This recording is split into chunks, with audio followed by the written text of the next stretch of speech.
ओम नमो भगवते वासुदेवाय। ओम नारायणाय। बलराम जी का प्रलब्ध राक्षस को मारना। सुखदेव जी ने कहा, हे राजन, जिस तरह श्याम सुंदर ने ग्वाल बालों के साथ वृंदावन में खेल खेला था, वह कहता हूँ सुनो। जब ग्रीष्म ऋतु ज्येष्ठ व आषाढ़ का महीना आया, तब सूर्य के तपने से सारा संसार व्याकुल हो गया। पर श्याम सुंदर की कृपा से वृंदावन में किसी जीव को गर्मी नहीं व्याप कर वहाँ बसंत ऋतु जैसा सुख बना रहा। इसलिए वृंदावन में फूलों पर झुंड के झुंड भंवरे गूंजते और आम की डालियों पर कोयल कूकती थी। वृक्षों के नीचे ठंडी छाया में मोर नाचते थे। मंद सुगंध हवा बहती थी। घने वन के निकट यमुना जी लहरें लेती थी। वहाँ पर वृंदावन बिहारी व बलराम जी ग्वाल बालों समेत गायें चराकर अनेक तरह के खेल खेलते थे। जब कभी चरखी के समान घूमते, तब उनको पृथ्वी व आकाश घूमता हुआ मालूम देता था। कभी एक बालक दूसरे बालक के हाथ पर ताली मारकर भागता था, वह उसे पकड़ने दौड़ता था। कभी कभी आपस में आँख मुदौल आदि खेलकर अनेक तरह के राग गाते थे। मुख से अनेक प्रकार का बाजा बजाते और बाघ गिद्ध लोमड़ी आदि की बोली बोलते थे। कभी कभी केशव मूर्ति बंसी बजाकर अपना गाना ग्वालों को सुनाकर प्रसन्न करते थे। कबहु सारस कोकिला हंस मोर की भांति, ग्वाल बाल बोले कभी माखन प्रभु मुस्कात। हे राजन, ऐसे आनंद में राजा कंस का भेजा हुआ प्रलब्ध राक्षस श्याम सुंदर के मारने के लिए ग्वाल रूप बनकर वहाँ आया। केशव मूर्ति के सिवा दूसरे किसी ने उसे नहीं पहचाना। जब उसने बहुत से ग्वाल बालों को उठा ले जाकर पहाड़ की कंदरा में छिपा दिया, तब श्याम सुंदर ने आँख की सैन से बलराम जी को दिखलाकर कहा कि हे भाई, इस ग्वाल को अपना साथी मत समझो। यह प्रलब्ध असुर कपट रूप ग्वाल बनकर मुझे मारने आया है। इसके मारने का कोई उपाय करना चाहिए। ग्वाल बाल यह नहीं मारा जाएगा, क्योंकि ग्वाल रूप मेरे सखा व भाई बंधु हैं। जब यह राक्षस का रूप धरे, तब इसको मार डालना। श्याम सुंदर ने बलराम जी से ऐसा कहकर उस कपट रूप ग्वाल को अपने पास बुलाया और उसका हाथ पकड़कर हंसते हुए बोले, हे मित्र, हमें तुम्हारा भेष सबसे अच्छा मालूम होता है। जो लोग मेरे सखा हैं, वो एक कपट रखते और कपटी मनुष्य को मैं अपना सखा नहीं मानता। सखा बुलाए निकट सब, तिन्हें कह्यों नंदलाल, फल फुलाओ फल बुझाओ, अब के लिए मुदित भये सब ग्वाल। फिर श्याम सुंदर ने प्रलब्धासुर को आधे ग्वाल बालों समेत अपनी ओर ले लिया और आधे ग्वाल बालों को बलराम जी के साथ देकर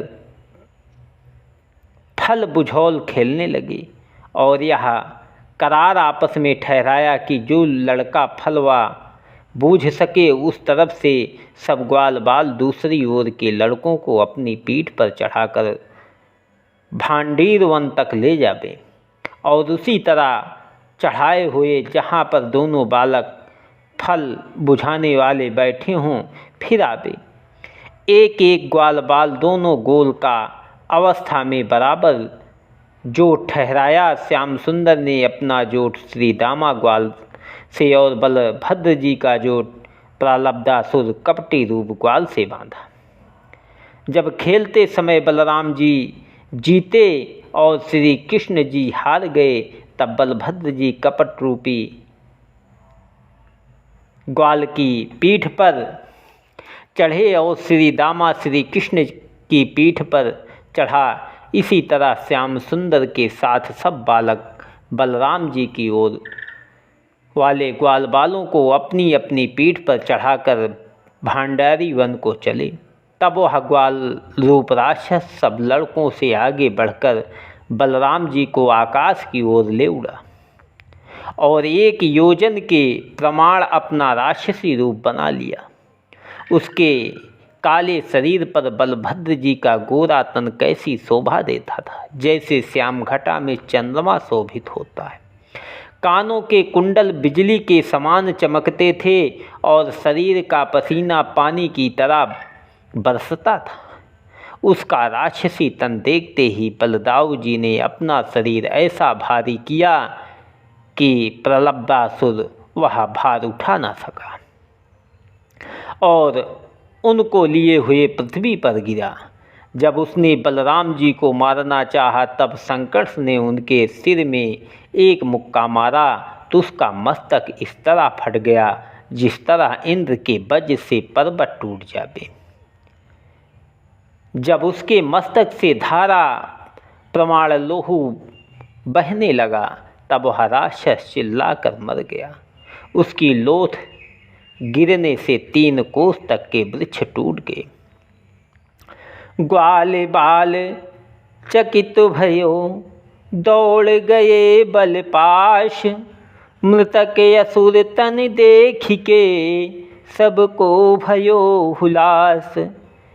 धन्य धन्य बलराम धन्य तुम्हारे मातु पितु, बड़यो कियो यह काम कपट रूप मार्यो असुर। हे राजन, ग्वाल बालों ने प्रसन्न होकर उनकी बहुत बड़ाई की और देवता ने आकाश से बलराम जी पर फूल बरसाए। जिन ग्वालों को राक्षस कंदरा में छिपाया था, उन्हें श्याम सुंदर निकाल ले लाए।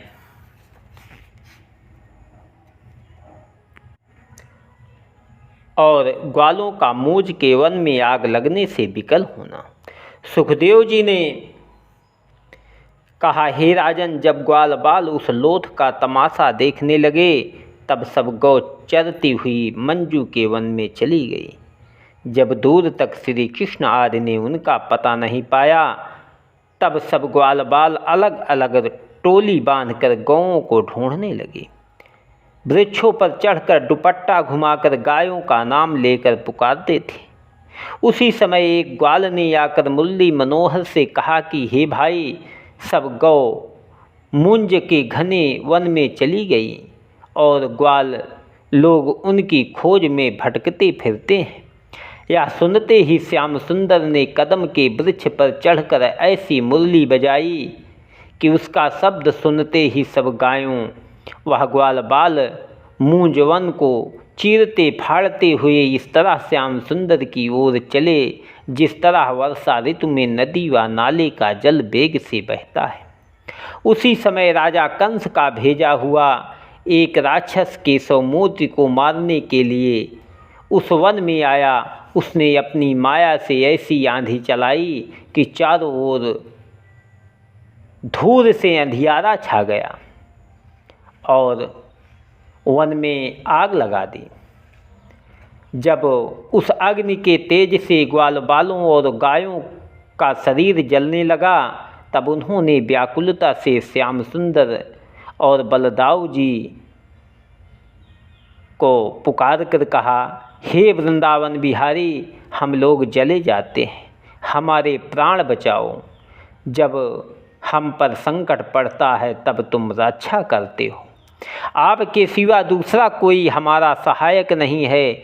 जिस तरह नारायण जी संसार रूपी अग्नि से अपने भक्तों को बचाकर उद्धार करते हैं, उसी तरह तुम भी हम लोगों को इस आग से बचाओ। अपने सखा ग्वाल बालों की यह दशा देख कर केशवमूर्ति ने बलराम जी से कहा, शरण गही जिन आई के तातु मातु बिसराय, हम हों तुम दे भाई बिन, इनके कौन सहाय। ऐसा कहकर श्याम सुंदर ने ग्वाल बालों को पुकार कर कहा कि तुम लोग अपनी आंखें बंद कर लो, तभी इस अग्नि से बचोगे। उसकी आज्ञा अनुसार सब ग्वाल बाल ने अपनी आंखें बंद कर ली। तब श्याम सुंदर ने उस राक्षस को मार डाला। उसके मरते ही अग्नि बुझ गई और आंधी जाती रही। वैसे ही आंखें बंद किए हुए सब ग्वाल बाल गायों समेत श्याम सुंदर की महिमा से भांडरी वन के पास चले आए। तब केशव मूर्ति ने कहा कि तुम लोग आंखें खोल दो। उन्होंने जब आंखें खोली तो क्या देखा कि सब अग्नि व आंधी जाती रही और हम लोग भांडरी वन के पास चले आए। यह चरित्र देखकर सब ग्वाल बालों का बड़ा अचंभा हुआ। फिर सबों ने वृंदावन बिहारी के साथ यमुना के किनारे जाकर जल पिया और संध्या समय घर को चले। बस्ती के निकट पहुंचकर मनहर प्यारे ने बंसी बजाई। मुरली मनोहर की ध्वनि सुनते ही सब ब्रजबाला अपने अपने घर का कामकाज छोड़कर राह में आ खड़ी हुई और केशव मूर्ति का दर्शन करके अपनी आंखें ठंडी की। सब गोपियों का यह प्रण था कि सांवली सूरती को देखे बिना दिन भर व्रत रहकर संध्या समय माधुरी मूर्ति का दर्शन करके पारण करती। जब श्री कृष्ण अपने घर पर गए तब यशोदा ने उनको गोद में उठाकर बहुत प्यार किया और ग्वालों से पूछा कि आज विलंब क्यों हुआ। तब उन्होंने राक्षस को मारने और आग लगने का हाल कह दिया। यशोदा व रोहिणी बहुत प्रसन्न हुई। यह समाचार पाकर सब वृंदावनवासी श्याम व बलराम को देखने आए और उनकी बड़ाई करके कहने लगे कि हे श्याम सुंदर, तुम्हारी कृपा से हमारे बालक बचे, नहीं तो आज सब अग्नि में जलकर मर जाते। फिर सबों ने अपने अपने बालकों से दान व दक्षिणा दिलवाया। परमेश्वर की माया से इस बात का विश्वास किया। किसी को नहीं हुआ कि यह चरित्र श्याम सुंदर ने किया है। इतनी कथा सुनाकर सुखदेव जी ने कहा, हे राजन, इसी तरह केशव मूर्ति नित्य नई लीला करके सबों को सुख देते और सब ब्रजबाला मोहन प्यारे पर ऐसी मोहित थी कि सांवले सूरत को देखे बिना चैन नहीं पड़ती थी। पानी भरने और दही दूध बेचने के बहाने यमुना के किनारे वह वन में जाकर श्याम सुंदर का दर्शन करके अपने हृदय की तपन बुझाती थी। अपनी सासू व माता का समझाना उनको अच्छा नहीं लगता था। मनहरण प्यारे अंतर्यामी भी अपने चितवन व मुस्कान से उनको सुख दिया करते थे। एक दिन केशव मूर्ति अपना नटवर रूप धरे सब सखों को साथ लिए यमुना के किनारे कदम के नीचे खड़े होकर मुरली बजाने लगे। उसी समय राधा प्यारी अपनी सखियों समेत जल भरने के बहाने मोहन प्यारे को देखने चली। जब यमुना तीर ग्वालों की भीड़ उसने देखी तब खड़ी होकर सखियों से बोली कि माखन चोर राह में खड़ा है, हम लोग को अवश्य छेड़ेगा। जब श्याम सुंदर उसके दिल का हाल जानकर अपने सखा समेत राह छोड़कर दूसरी ओर चले गए, तब राधिका ने सहेलियों समेत यमुना के किनारे जाकर जल भरा और अपना अपना घड़ा सिर पर लेकर घर को चली। राधा प्यारी सखियों के झुंड में हंस की सी चाल से चली आती थी। मोहनी मूर्ति ने गोपियों के गोल में आकर राधा की गगरी में एक कंकर मारी और अपनी मुस्कान से राधा आदि सब सखियों का मन हर लिया। तब श्यामा सखी से बोली, कियो धृगन में धाम, सुंदर नट नागर सुगद, जीत जित देखो तित श्याम, पंथ मोहि सूझे नहीं। उनमें जो ब्रजबाला चतुर थी उन्होंने कहा कि हे मोहिनी मूर्ति, हमने तुम्हारा क्या बिगाड़ा है जो अपनी मुस्कान या चितवन से प्राण व ज्ञान दोनों हमारे हर लेते हो। तुम्हारा मोहिनी रूप देखने और बंसी की ध्वनि सुनने से हमारा चित्त ठिकाने नहीं रहता। तुमने मन चुराने का उद्यम कब से सीखा है? यह प्रीति भरी हुई बात सुनकर श्याम सुंदर बोले कि जिस तरह तुम लोगों ने अपनी छवि दिखलाकर मेरा मन चुरा लिया है, उसी तरह मुझे भी कहती हो।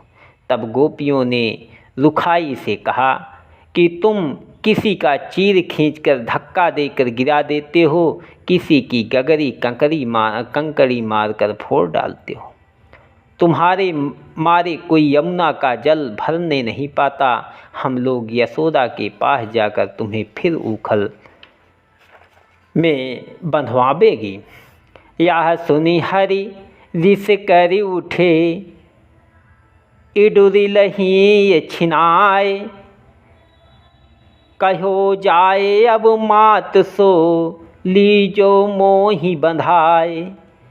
मोहि कहत ठग चोर, आप भई साहुनी सब।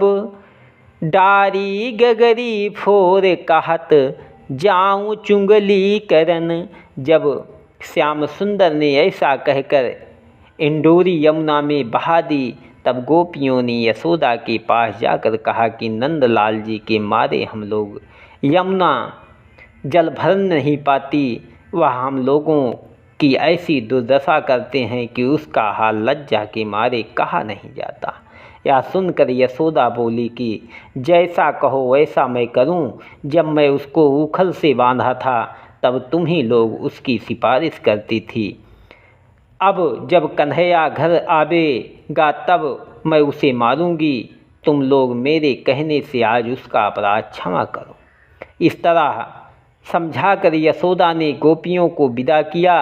जब मोहन प्यारे डरते हुए घर आए तो ऊँट में खड़े होकर क्या सुना कि यशोदा गोपियों के उल्हने का हाल रोहड़े से कहती थी कि आज कन्हैया घर पर आवेगा तो उसे मारूंगी। यह बात सुनकर मनहरण प्यारे बोले कि हे माता, तुम हमें मारने को कहती हो, गोपियों का चरित्र तुमने नहीं मालूम है। जो वे कहती हैं उसे सच मान लेती हो। गोपियाँ मुझे कदम के नीचे से बरजोरी पकड़ ले जाकर मेरे गाल में मुक्का मारती हैं और जब मटक कर चलने से उनकी गगरी गिरकर टूट जाती है तब मेरी शिकायत तुमसे आकर करती है। यह मीठा वचन सुनकर जैसे यशोदा ने मोहनी मूर्ति का चंद्रमुख देखा, वैसे क्रोध भूलकर कहने लगी, कहाँ श्याम मेरो तनिक वे सब यौवन जोर। अब उरहन ले आ वहीं तब पठहूँ मुख तोर। तू क्यों न ढिग जा तुम्हें बरजत मानत नाही। लावत झूठी बात वे सब ढीठ गुवालिनी। ऐसा कहकर यशोदा मोहन प्यारे को गोद में उठाकर प्यार करने लगी। इसी तरह केशव मोती प्रतिदिन नई लीला करके सब ब्रजवासियों को सुख दिया करते थे। यह लीला सब कहत हरि ब्रजहितिन के हेतु। कृष्ण भजे जा भाव जो बाको तस फल देत। हे राजन,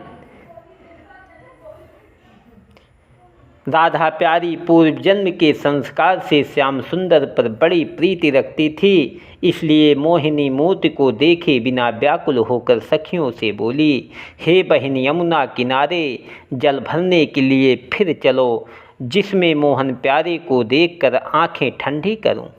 जब मैं वहां जाती हूं तब वह अपनी मुस्कान व चितवन से मेरा मन मोह लेता है। उस मोहिनी मूर्ति को देखे बिना मुझे चैन नहीं पड़ता। लोक लाज के डर से मैं कुछ बोल नहीं सकती। बाहर निकलूं तो माता पिता का भय सताता है। घर में बैठने से मेरा तन यहाँ रहता और मन श्याम सुंदर के पीछे दौड़ता है। मैं अपने चित्र को बहुत समझाती हूँ पर उन चितचोर की ओर से नहीं फिरता। एक सखी मनमोहन की, एक सखी मनमोहन की, मधुर मधुर मुस्कान दिखाए दयेरी। वाह सांवल सूरत चैनमयी, सब ही चितही हम चितही री। सब ही सखियों अपने अपने गृह, खेलत कूदत बाँट लहीरी। मैं बसुरी वृषभामल री, घर आवत पौर पराई भरी री।